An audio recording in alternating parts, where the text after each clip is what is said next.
can't feel any pressure right now. Students, shut up. Boses ha? Boses po kayo. Good day, panelists. Magandang araw. Good morning, panelists. Magandang umaga. My name is Janice Villamonte, Principal Researcher. My name is Alexandra Rain B. Valle. My name is Annabella Abreu Lorenzo. My name is Alexander John Pereira. And Josephine Jacqueline Reyes. I'm Samantha Nicole G. Valle. I'm Venus Stephanie M. Brothers. And we are here presenting our research title, An Analysis on the Psychological Effects of Emotional Exhaustion to Emergency Responders During Disasters and Accidents. It's such an honor to stand here before you presenting our research.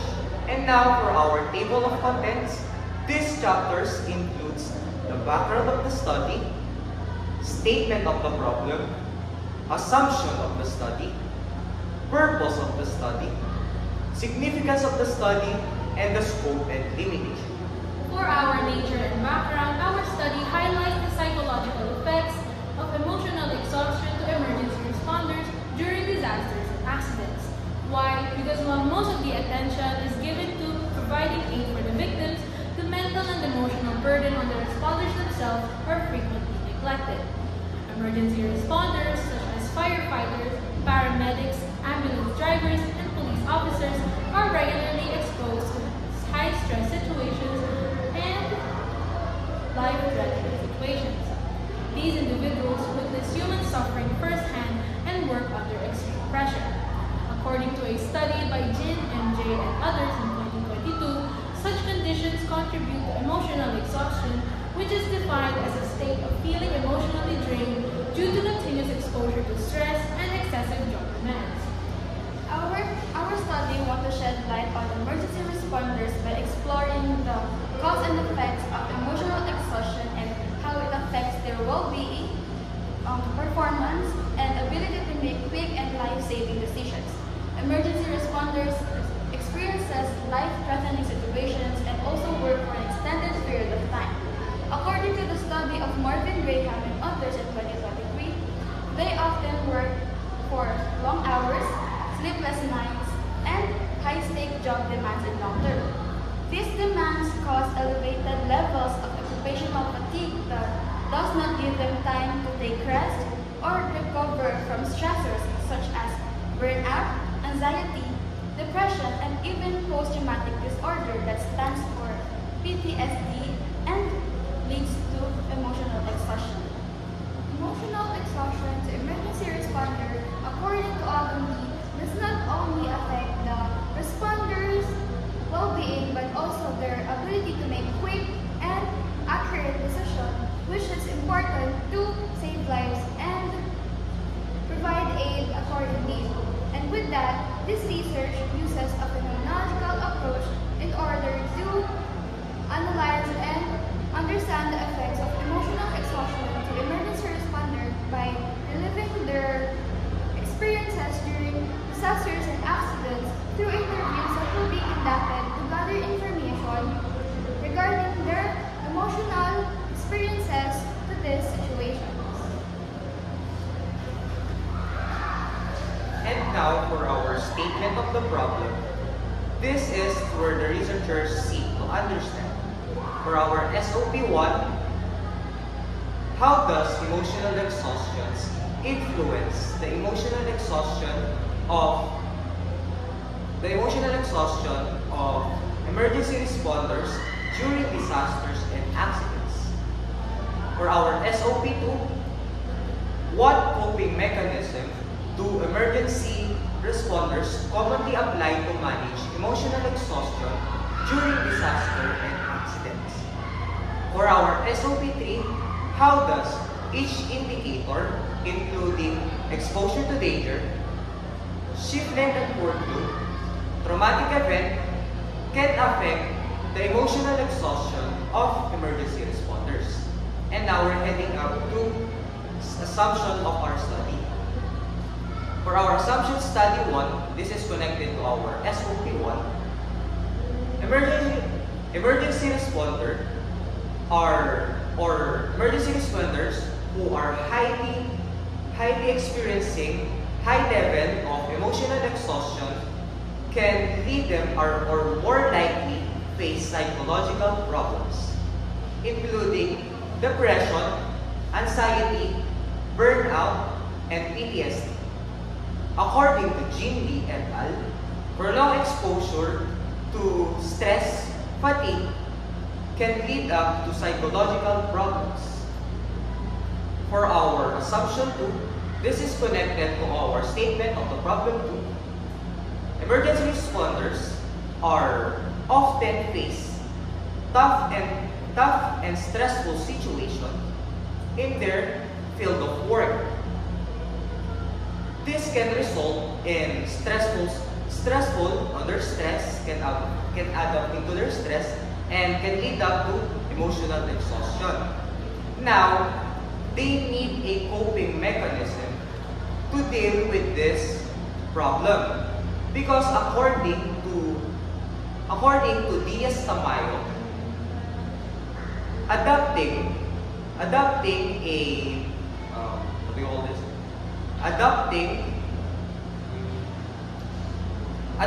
coping strategies, whether you are focusing on problems or seeking for emotional support, this can really benefit the emergency responders can cope into stressful situation.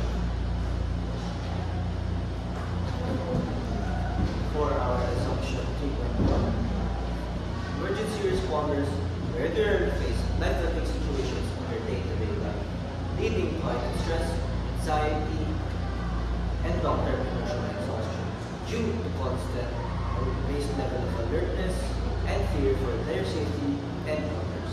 According to the Substance Abuse and Mental Health Services Administration 2018, they are at the forefront of incidents or disasters ensuring public safety that are at a higher risk of traumatic exposure to traumatic events themselves and the harms that they can do to themselves and the people they protect.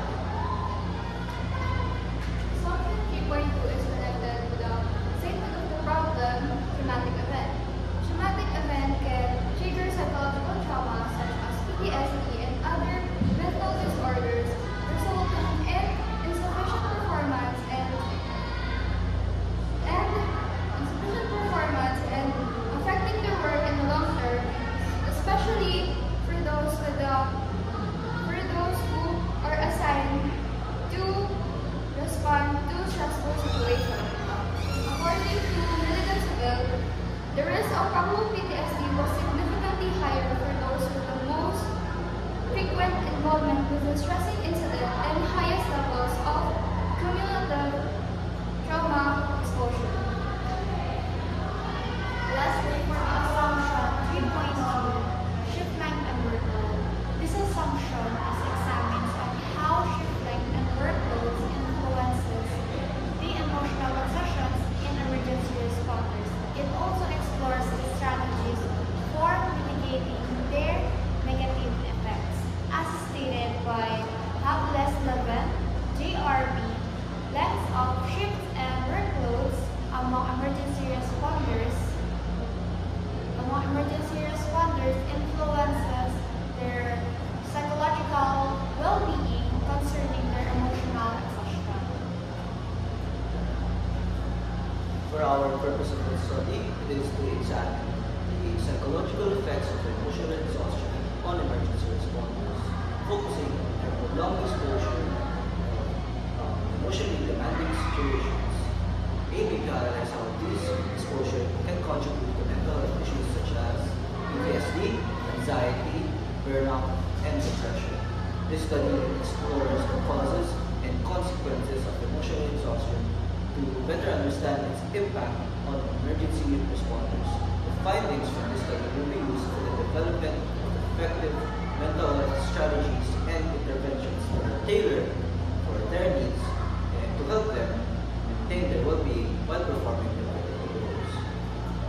And for our significance of the study can benefit students by deepening their understanding in emotional challenges faced by the emergency responders. It may also foster greater awareness and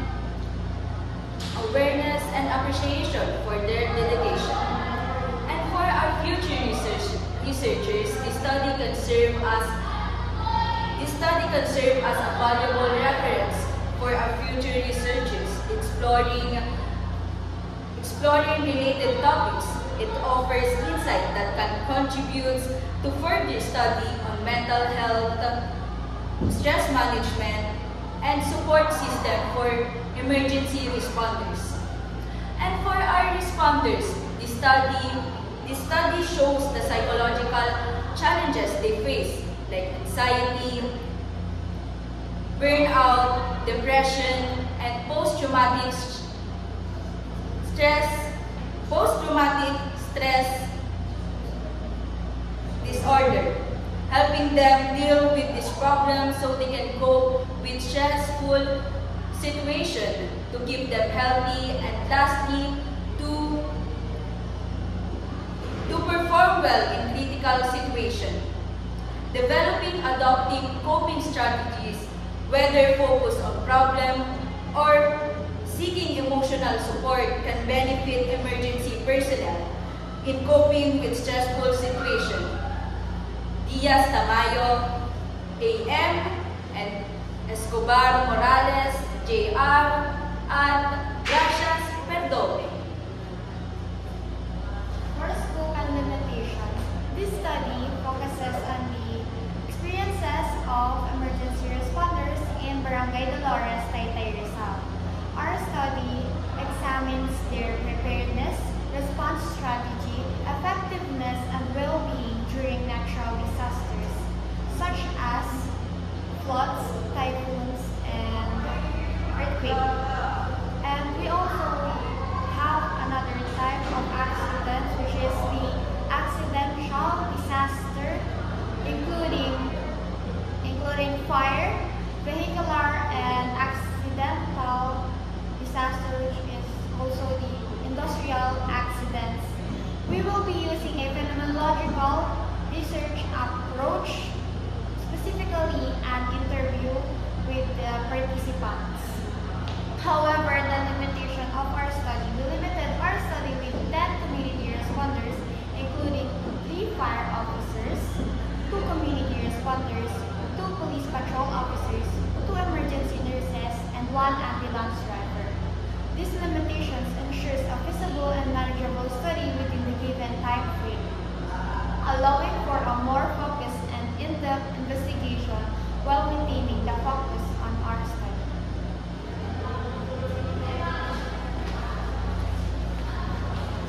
And now that you hear and explore our research, now we are ready to your question, clarification, and suggestion. Thank you so much.